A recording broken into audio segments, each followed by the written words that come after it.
So, like Stacy said, I'm Caitlin Ferris. I'm a grad student at WashU, and the whole point of this series is we really wanted to bring science to the people that fund us. So everybody here pays taxes. Your money is what's paying for us to do science, and so we wanted to give back and tell you about what we're doing. So tonight we're going to hear from Dr. Cater. He's in the Department of Anthropology at WashU, the chairman there, yes? And so we're hoping to learn a little bit about anthropology, these ancient lessons that we can apply to our lives today. So without further ado. Well, thank you very much, Caitlin, and thank you all for being here. I'm really, really grateful that you're spending the time to hear my talk. What I want to do today is tell you a bit of a story. And the story begins 2,000 years ago, almost to the month, because 2,000 years ago, probably in August or September, the Yellow River, which was swollen by floodwaters and rain, broke its banks in North China.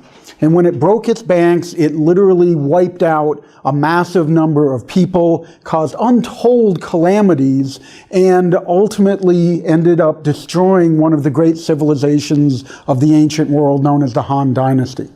And I want to use this as an ancient lesson for modern times, because this flood that wiped out the Han Dynasty and that destroyed a huge part of ancient China wasn't a random event, it wasn't an accident, it wasn't just sort of something that happened, it was the end product of a very long period of human use and abuse of the environment. And the question that it seems to me to raise is, if this could happen 2,000 years ago, given the levels of technology, of population, etc., what does this imply for today when we're doing far more damage to our environment, consuming far more resources, and creating greater and greater peril in a world now that has 9 or so billion people in it? China is a remarkable place today, and one of the reasons why this talk becomes interesting is because China today is arguably the epicenter, or an epicenter, of major global change, because it has a very large population, because it is highly industrialized, and it is industrialized very quickly.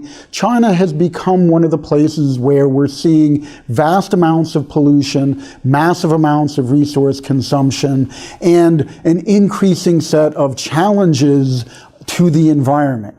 Basically, is China sustainable? And of course, this is happening against a backdrop of massive population increase. So China today has 1.3 or so, 1.4 billion people. It's consuming massive amounts of resources. As China becomes wealthier, it needs more, it has more. And as a consequence, there is a major challenge simply in terms of how is this playing out? And ultimately, of course, we want to ask the question, not just in China, but on a global basis, can we sustain this pattern? Is it possible for us to keep going forward? And again, the modern lesson from ancient times, or the ancient lesson from modern times, really is going to be to think about what this kind of behavior does and what kinds of challenges it presented in the past. The example I'm going to use is the Han Dynasty of China. And the easiest way to think of the Han Dynasty of China is it went from roughly 200 years before Christ to 200 years after Christ. And the Han Dynasty of China was to China what Rome was to the Mediterranean world. It was a great, remarkable civilization whose laws, whose technology, whose culture, provides the foundation for modern China today.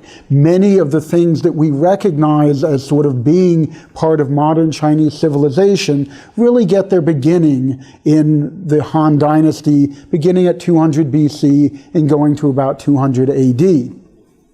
In the middle of the Han Dynasty, basically from about the year 9 to about the year 23, there was a period when the Han were sort of, the Han government was seized by a guy by the name of Wang Mang. And Wang Mang was a usurper. He stole the throne. And in stealing the throne, he caused all sorts of problems. He's a fascinating, fascinating character in Chinese history.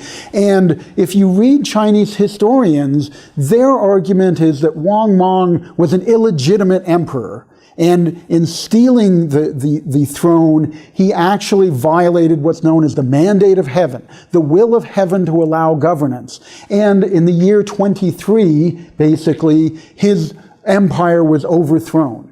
And so the Chinese have historically tended to ascribe this to the fact that he wasn't a good person, that he was morally unfit. In fact, some of the historical documents talk about him as having like a really weirdly bumpy head and being basically ugly, which is apparently not a good thing if you're an emperor. And as a consequence, sort of his fall from power was simply the end product of him being a bad emperor. Western historians, on the other hand, have looked at Wang Mang's time as a ruler and pointed out that it was during this time that there was massive environmental troubles and massive environmental problems, including major flooding on the Yellow River, which I'm going to talk about. And they have said basically, well, Wang Mang was fundamentally unlucky. He governed at a time when there was a lot of environmental problems. And as a result, the environment is what caused the end product or the end of Wang Mang. So we have these sort of two stories, if you will. One, he's just a bad governor, if you will. The other is external forces. Flooding caused the end of Wang Mang. And what I'm going to try to do is actually sort of match these things together. Because one of the things that I don't want us to think about is the fact that the environment simply causes things, but rather that the environment is shaped by human action. And perhaps one of the greatest ways we can think about this is by thinking about the changes that have taken place in recent times. We are now arguably in something called the Anthropocene. The Anthropocene is a time when, as one person says, we have become greater than all of the forces of nature. To give you an example, in the modern era, human beings move more dirt through construction processes and things like that than all the rivers in the world. We fix more nitrogen using artificial mechanisms of fertilizer than are created by natural processes. We have literally become the shaper of the atmosphere, the terrestrial, the ground, the earth, and the oceans. We are out overfishing, we are overproducing, we are overconsuming. And of course, this has been something that has gone on, and if you look at these graphs, you'll see that many of these processes begin about 1950, following World War II. And the argument of this so-called Anthropocene is simply that modern industrialization has caused all of these problems. And these problems run from increasing CO2 and other greenhouse gases, ozone depletion, sea surface temperature, great floods, biogeochemistry, global biodiversity. I love this graph here. Lots more McDonald's restaurants, fertilizer consumption, real net GDP. Basically, we're what Dr. Seuss would say, we're biggering. We're making more of and we're consuming more of. But, and this becomes, I think, an interesting thing, this isn't actually new. This didn't start, for instance, in 1950. It didn't start when James Watt invented the steam engine. I'd argue, in fact, this started as early as 5,000 years ago. And again, China is a great place to look at this. And so what I'm going to talk about today is really how human beings took control of nature as early as 5,000 years ago, and how this comes to a head around 2,000 years ago, such that effectively people destroyed their own environment and created a calamity, an environmental calamity that literally bends the arc of human history and reshapes the world that we have inherited.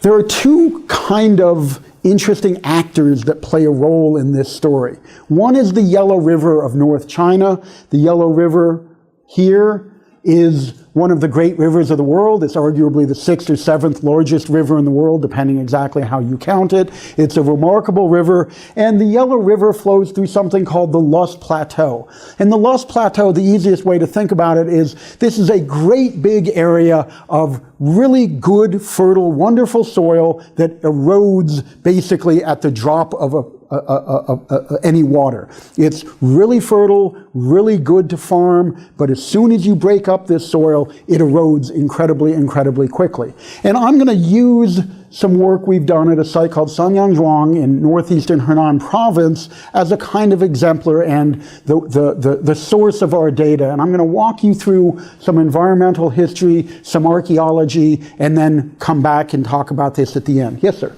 When you say break up the soil, as in farming? As in farming, as in clearing it, as in cutting down a tree, something like that, yes.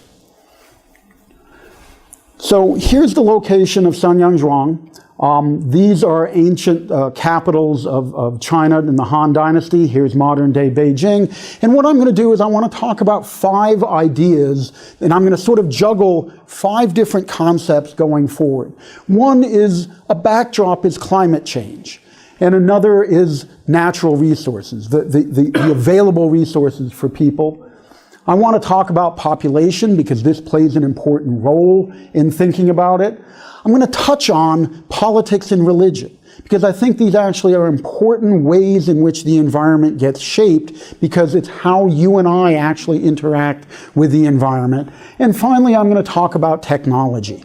And all of these things are related to one another. And if I was good enough with my PowerPoint, I'd have crazy lines connecting everything to everything because it's all interrelated to one another. These things aren't really separable phenomenon. And maybe that's part of what the take-home lesson is here, is that these are all connected ideas that we need to think about as we're going forward, because I'd argue all of these elements are playing out in the modern world just as they did in the Han.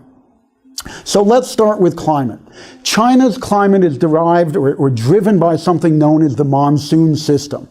And the easiest way to understand the monsoon system is to think about the fact that during the winter, when it's cold in the poles, air is falling onto the land and it's blowing from the land toward the sea. And the way I explain it to people is simply Asia is exhaling, it's blowing out.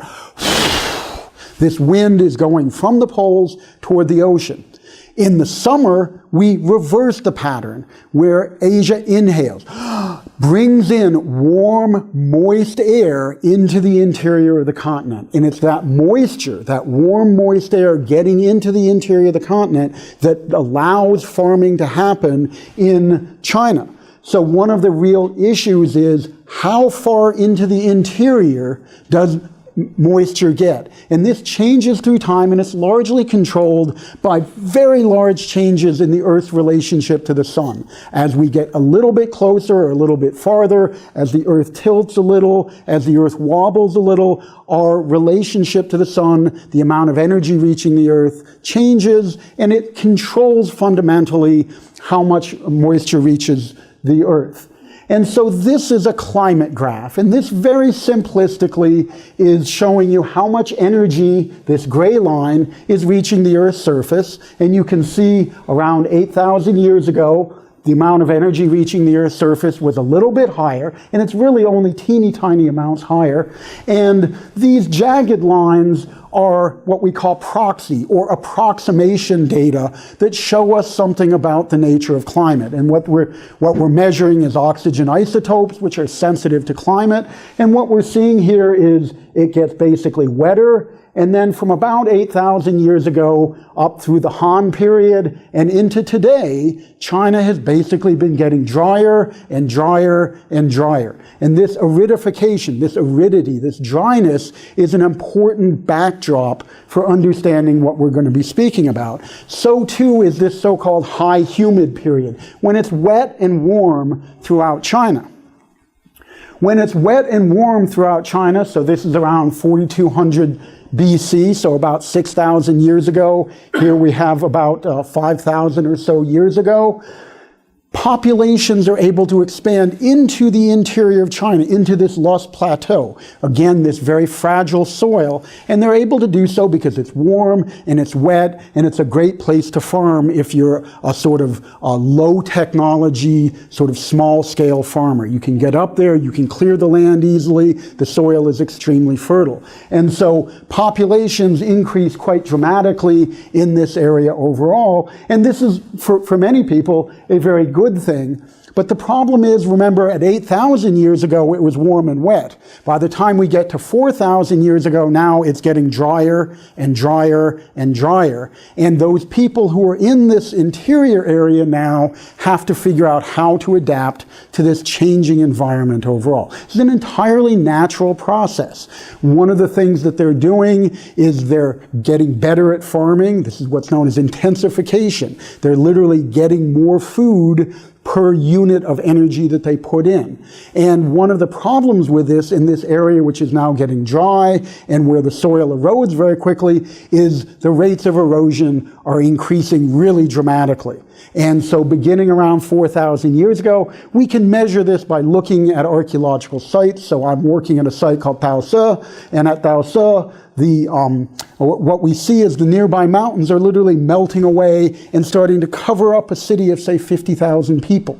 And people are really, having to adapt to this kind of environment. But just as importantly, the Yellow River is now starting to fill up with sediment.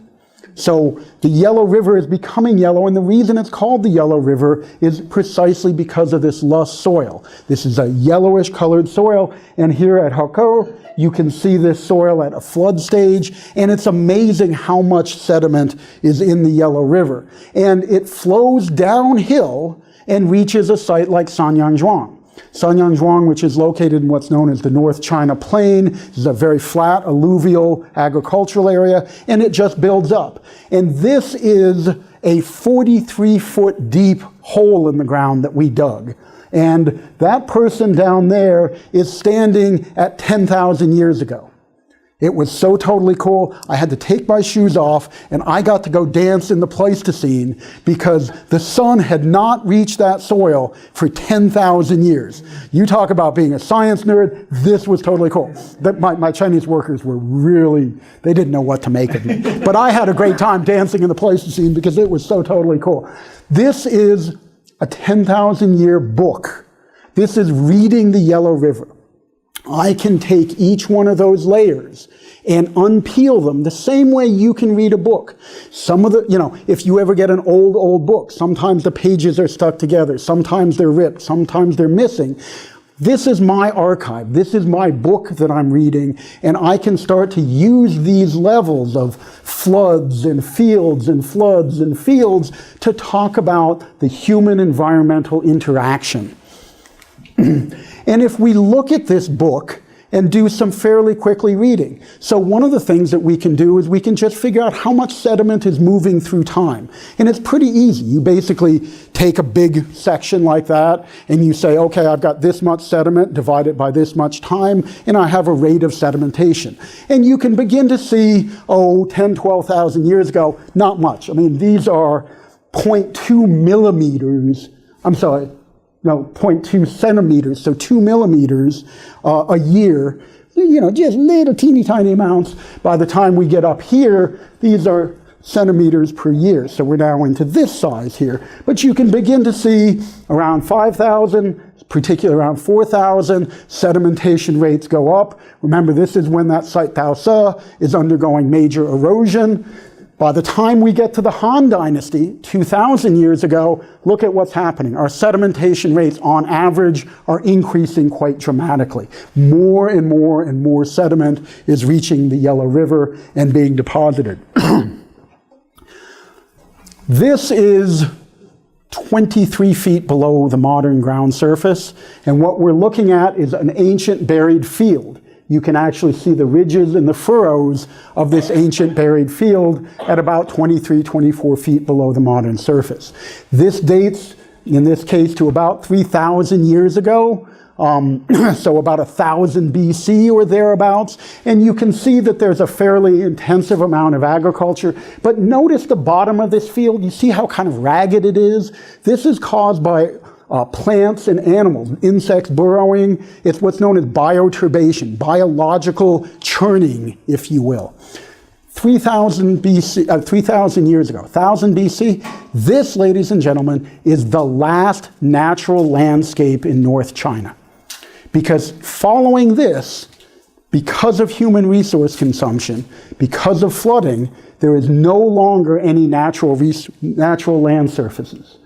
So for instance, we can look at pollen changes. So this is nearby. This is at a site called Anyang, which is about 35 miles from where I'm working.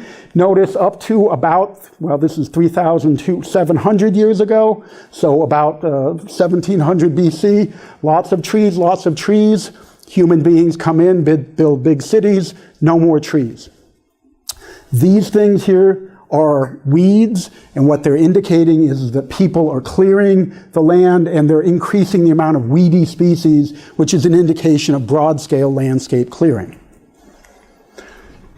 Here's San Yangzhong, here's a site called Sedimentation. Over here, this is that field I showed you. And the light isn't very good, but remember, this is all of that disturbance at the bottom of it, all of this natural processes here. Here's another field. Here's another field. At Shijichang, you've got field. Every time a field develops following that earlier one, there's no time for nature to take control. Nature doesn't have time for trees to grow, for insects to burrow. As soon as those landscapes are formed, people are out there, they're farming them, they're not letting vegetation naturally grow, they're not even letting insects have time to burrow into the fields. And what this is, again, is intensification. This is more. And part of the reason for this is because the population in China is getting bigger. In the year 2 of the Common Era, or after Christ, AD, the Chinese made what's known as the first census in the world. It's a very accurate census, tells us the number of people, tells us the number of houses. So China, which at that time was about 40% of the land mass of modern China, had basically 60 million people. This is San Yangzhong here, and in these areas shaded in gray, which are along the Yellow River and in the flood zone here, you have 9.81 million people with 122 people per square kilometer. Let me put that in a context. Obviously, in 2010, we did a census here in the United States. The population density of the United States in 2010 was 29.8 something people per square kilometer. The county population here in St. Louis County, is only slightly higher than 122 people per square kilometer. This is in the year 2. This is a very large population, and of course a large population putting a great deal of pressure on a limited number of resources overall. I really want to touch very quickly on religion and politics, and the important thing that I want to say here are two things. One, for the Chinese as a government and as a people, they were very much about being resource consumers. As this quote says, they were exuberant resource consumers, in part because that's literally how they defined themselves in relationship to what they refer to as the barbarians around them. The other thing about China at this time is it's very expansionist. They are an empire, they are growing their resources. Like Rome, they were conquering the world around them. And one of the things that they did is they went up into the north and to the northwest, and they encountered a group of people they referred to as the Northern Barbarians, or the Xiongnu. These were horse-mounted warriors who, frankly, didn't take a particular hankering to the Chinese trying to take their land. And for nearly 200 years, there was this constant low-level warfare. As the Chinese and the Xiongnu fought one another, they bribed one another. There's all sorts of wonderful political intrigue. Game of Thrones has nothing on the Xiongnu-Han wars. Matter of fact, I bet that that's one of the places where the author gets this idea, because trust me, this is crazy politics up here. And one of the important things, of course, is that the Chinese finally kind of get tired of the Xiongnu, and what they do is they build a great big wall. This is the Great Wall of China. It's the icon of China. It's what everyone knows about China. The problem with a great big wall is if you're trying to keep people out, you need people to defend that wall. And so what the Chinese do basically, remember, this is the area where there's lots of population. You take lots of people from where there's lots of population, and you literally put them up onto the northern frontier. Now, this is all well and good, except one thing, two things, maybe more, two things at least. One, remember, it's getting drier. So there's less vegetation to hold all of that really erodible soil together, and now you're putting a whole lot of people into an environmentally very fragile area, which is drier and drier and drier. And we're now giving them new technologies. And one of the most important technologies was iron. China by 300 BC, and certainly by the Han times, had a level of technology and technological sophistication, for instance, that wouldn't be seen in the West until after 1300 AD. They had blast furnaces, they had mass production, they had all sorts of forms of intensification, and they're doing all sorts of things. So they're making plowshares, they're doing all of this, iron arrowheads, but they're also intensifying in all sorts of really micro ways. So this is kind of gross and yucky, but it's very sustainable. You build a pig pen, and you put your latrine in the middle of the pig pen. The human waste goes to feed the pigs. The pig waste goes to the field, which fertilizes the field, which allows you to eat the grain, which allows you to produce the waste that goes to feed the pig. And you have, admittedly, an icky, but nonetheless, very, very sustainable kind of solution. The Chinese were in this kind of loop where they had to make more and more and more because there are more and more and more people overall. And we see things like levels of fire go up dramatically at this time. They're burning the land. They're consuming more food. They're consuming more land. They're being more efficient about it and much more effective. And here we begin to see, in fact, that arguably, matter of fact, not even arguably, factually, by the time of Christ, between Rome, the Parthians who are in the Middle East, and the Han, we are actually changing the atmosphere. So, for instance, this is methane caused by burning, and we can tell by looking at gas bubbles trapped in ice cores. We can measure when they were, can measure how much methane was there, and we can tell how much of that methane was produced by burning. And if you notice, about the time of Christ, the levels of methane in the atmosphere are much higher than they would be until about 1,000 to 1,200 years ago, when we see another episode of major industrialization. By the time of Christ, humans have become as great as the forces of nature, at least in China. It's a pretty amazing statement when you think about it. And the consequences were catastrophic. So here in the uplands of China, we see massive erosion. This is the Loess Plateau. All of this soil is washing downhill and into the Yellow River. And downstream, the Chinese are doing the logical thing. They're building dams, they're building levees, they're building systems to control the Yellow River, because they've got a lot of eggs that they put into this kind of economic basket. 122 people per square kilometer. It's the intensive agricultural heartland. So what you do is you build the levees. But the problem when you build levees is the soil in the water, which is now growing more and more and more, doesn't have anywhere to go. So the bottom of the river builds up. So you build the levee a little higher. The bottom of the river builds up. You build the levee a little higher. The bottom of the river builds up. You build the levee a little higher. At San Yangzhong, by the time of the flood, which happened in the year 15, the ground was somewhere on the order of 12 to 14 feet below the bottom of the river itself. What this means is it's not a matter of if the Yellow River is going to flood. It's a matter of when the Yellow River is going to flood and how catastrophically. The higher the bottom of the river is, the lower the land around it is, the more catastrophic the flood is guaranteed to be. Here's a tip for you. If a bookie ever gives you long odds on if rivers are going to flood, take it. Take it every time, because I promise you it will flood. Whether it's the Mississippi, the Missouri, the Yellow River, the Yangtze, the Amazon, whatever, it will flood. And the only question here, as in today, is how are we going to deal with it? And it did flood. So what we see is flood sedimentation just goes catastrophic at this time. Things get really, really, really, really bad because this is billiard table flat. The river gives way, and 9.8 million people are now exposed to the flood. So we have floods in 1 and AD 11, and then the big kahuna is in AD 14 to 17, the year 15 now we know. And in fact, what's happening, look at the population for Xinjiang, 1.5 million people directly in the line of this flood. When this flood happened, it was massively catastrophic. Millions of people probably died. We actually don't know. Last summer we were doing excavations in the flood level, and we actually found a bunch of human bones.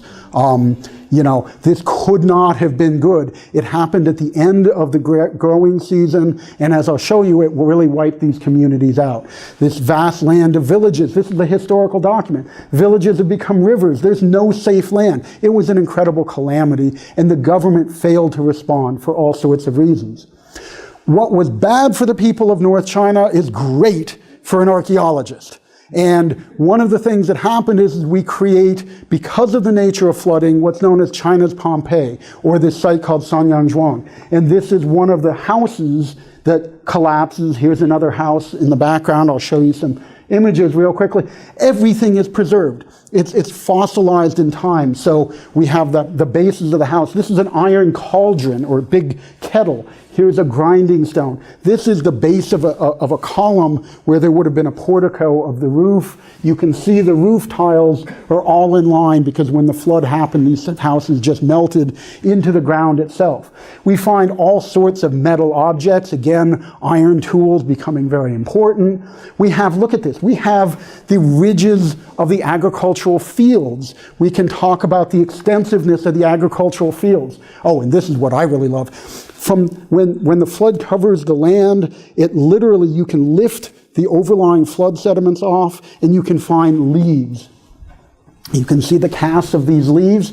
These are silkworm leaves. San Yangzhong is where the Silk Road begins. This is where the economy of China was dependent. And silk was sold by the farmers to the government to get cash to pay taxes, because the government, as governments are wont sometimes to do, was voracious in their consumption of resources, in part because they were busy fighting silly, senseless, and stupid wars on a distant frontier. Sound familiar, anyone? I can't make this stuff up, I promise you. We have, this is an oxen, and here the trail of the cart that oxen was dragging. We have roads that connect San Yangzhong with the imperial economy. We know lots about it, and we know something about the end of San Yangzhong. This is what I think of as the last event at San Yangzhong. Here we have the ridged fields. These are human footprints. The flood was happening, and somebody was running around trying to gather the last of the crop so that they could get the food so they could survive. We don't have the bodies like they do at Pompeii, but this is the end of San Yangzhong. So what happened? Well, in one sense, the Yellow River was a river of sorrow. It was a river that caused great, great calamity. And this is the idea that China has always had. The Yellow River is the river of sorrow. It's the river of tribulation. As if the Yellow River itself is kind of a sentient being, a smart animal that causes problems of and by itself. But what we know, in fact, is the Yellow River didn't cause these problems by itself. In fact, 100 years before the flood at San Yangzhong, an earlier emperor, a guy by the name of Han Wudi, who was like the major emperor of China, had fixed a breach in the Yellow River levee. And he wrote this poem, the poem which is known as the Song of Huzi, and he talks about, why are you so cruel? Your surging inundations won't cease. You grieve my people. You know, the Yellow River is a mean, nasty thing. But in fact, if we read carefully, we find out it's not the Yellow River. It's, in fact, he points out, it's the people of Wei.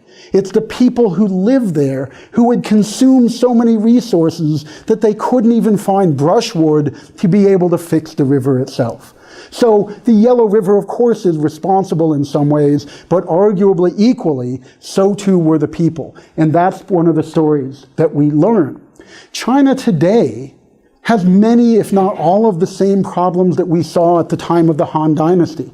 It has problems with water, it has problems with atmospheric pollution, massive erosion problems. It has problems feeding 1.4 billion hungry people. This is taking place against this growing population, and the Chinese are understandably responding logically. They're doing lots of things involving particularly technology. I think you probably have all have heard, or many of you have heard, of the Three Gorges Dam on the Yangtze River. You know, this big, huge dam costs somewhere in the vicinity of 28 to $30 billion. I bet most of you have not heard of the South to North Water Transfer Project, which is last heard is an $82 billion project. They're moving water from the Yangtze River up to Beijing, because Beijing, which is near the desert, doesn't have enough water. So what we're looking at here is a technological solution, just like investing in levees and dams at the time of the Han Dynasty. These are logical, reasonable investments, but they limit flexibility. If the South to North Water Transfer Project doesn't work, Beijing is in deep trouble, because Beijing is nearly 30 million people. Nearby Tianjin is another 20, I think it's 18 to 20 million people. It's an awful lot of people who need an awful lot of resources, especially water.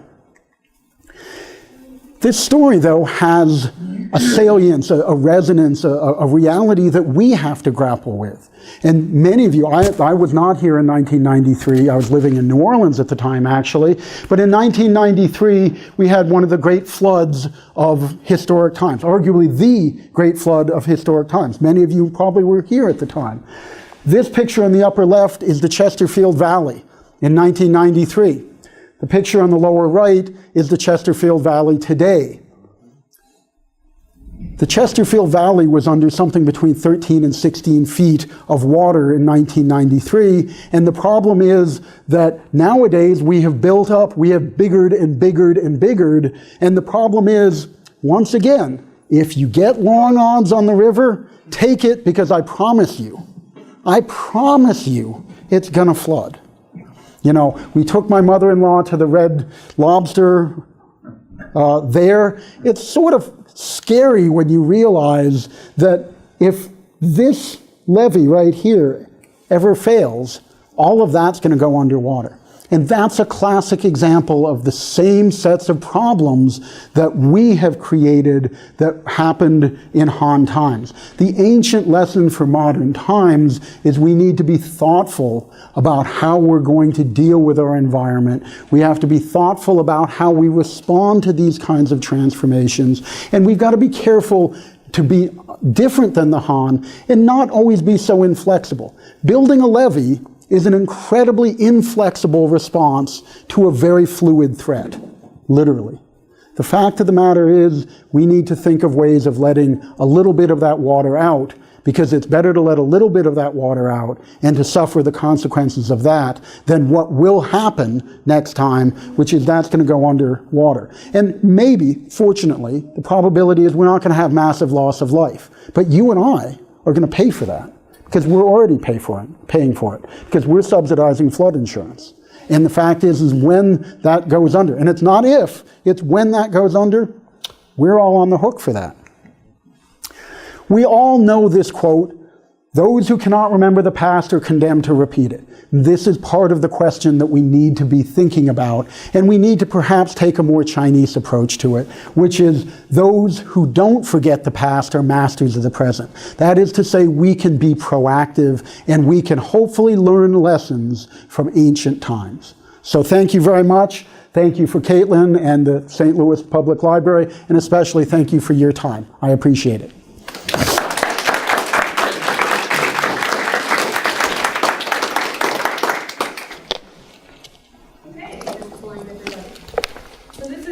Art, drill away. Ask questions. Yes, sir. Is China today doing anything of an active response to their deprivation of trees? They pretty much wiped out all the trees, and I haven't heard that they're really doing anything.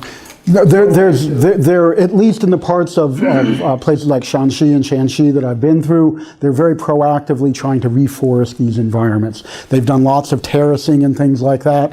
Part of the problem is with these very high levels of population, any land you take out of productivity has to be sort of paid for somehow else. And so China has, it's a serious dilemma. How do you feed that many people and yet take care of this environment? So, but they are actually doing a good job. They're trying to prevent people from farming areas where it's just crazy to farm. When you have, steep, 23 plus degree slopes and things like that, you shouldn't be doing farming. And they're trying. But again, 1.4 billion people is a lot of mouths to feed.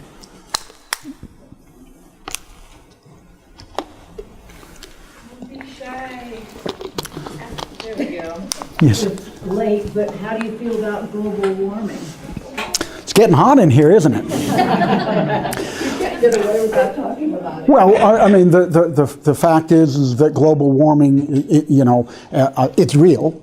I have absolutely no doubt about it. We have now passed 400 parts per million of CO2 in the atmosphere. Nitrous oxide, methane, all the other major greenhouse gases are increasing. There's no explicable natural forcing that can account for this. Solar variation can't account for this. Orbital parameters can't account for this. It's real and it's human-made. And what's scariest about it is, scientists talk about it being baked in, which is simply to say, even if we turned off every CO2 generating human power source, we're still going to have those 400 parts per million in the atmosphere for another couple hundred years at least. So the idea of, so the hypothetical goal is to keep the Earth's surface below 2 degrees centigrade long-term climate change. We've probably already passed that. Now what we have to do, and this is going to be our big challenge, and this is the kind of research that people like Caitlin and others are involved in, we're not going to have to think just about mitigation, that is stopping CO2, we're going to have to think about adaptation. How are we going to live in this changing world? And that's going to be very expensive. It's going to be very dangerous and very difficult. The World Bank today issued a fascinating report pointing out that there are something like 100 million people below a poverty threshold which will be directly affected by massive amounts of climate change. And, in China, there were a lot of people, and the reason why the government got overthrown is not just because there was a flood, but because the government didn't respond well, and they were angry. And they literally got together with their pitchforks, marched on the Capitol, and killed the emperor. 100 million people on the move is not good. Sir? That one graph you had about I guess China's getting drier. Mm-hmm. And it's getting worse. Every year it's getting worse. Yeah. And then you showed the project that they're having to divert the water from one section. Now, is that going to do it? I mean, it seems like they have a huge amount of human resources that needs to have water, and I expect clean water, either to grow the plant, the products, or the drink. So with less water every year, will they have to think of something else, or is that project that you're talking about what they're relying on?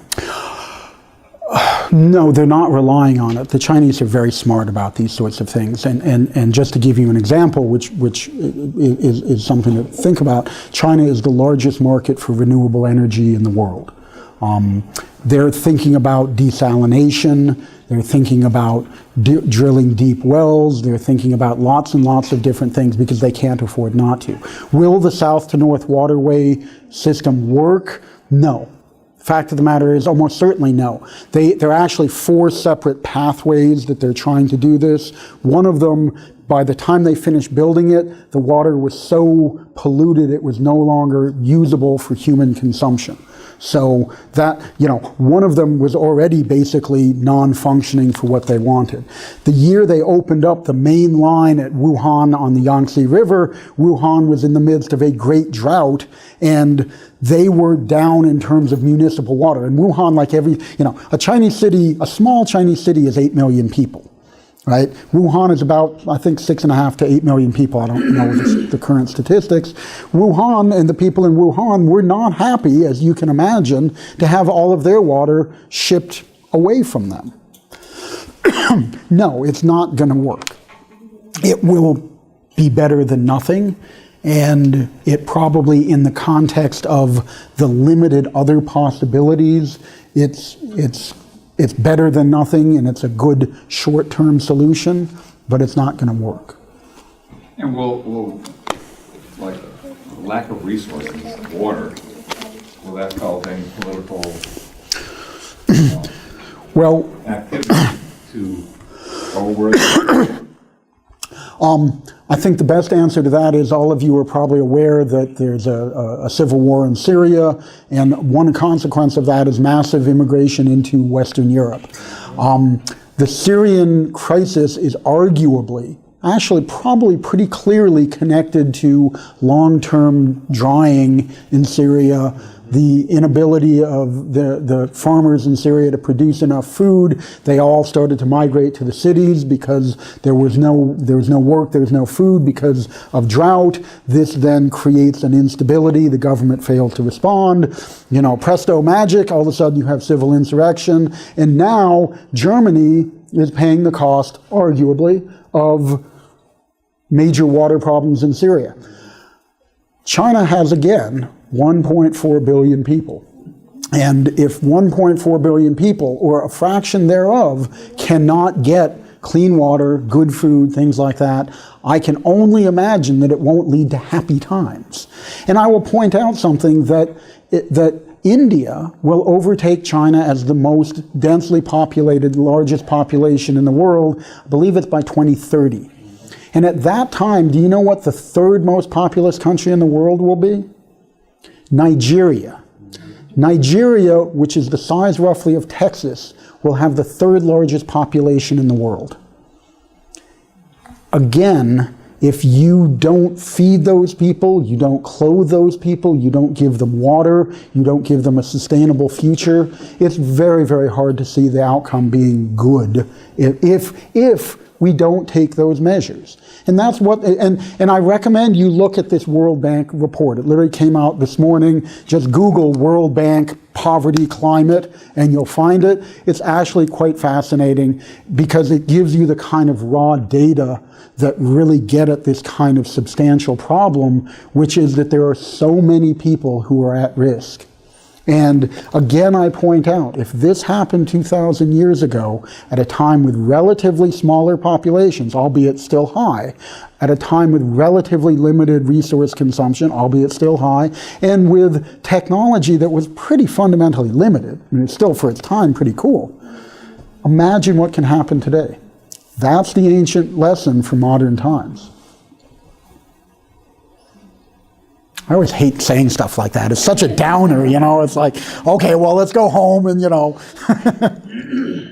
there any other part of the world that was highly populated during that period? The Roman world, the Mediterranean world. And arguably the Romans were doing pretty much the same thing to their environments. So for instance, places like modern-day Lebanon, modern-day Greece were completely deforested.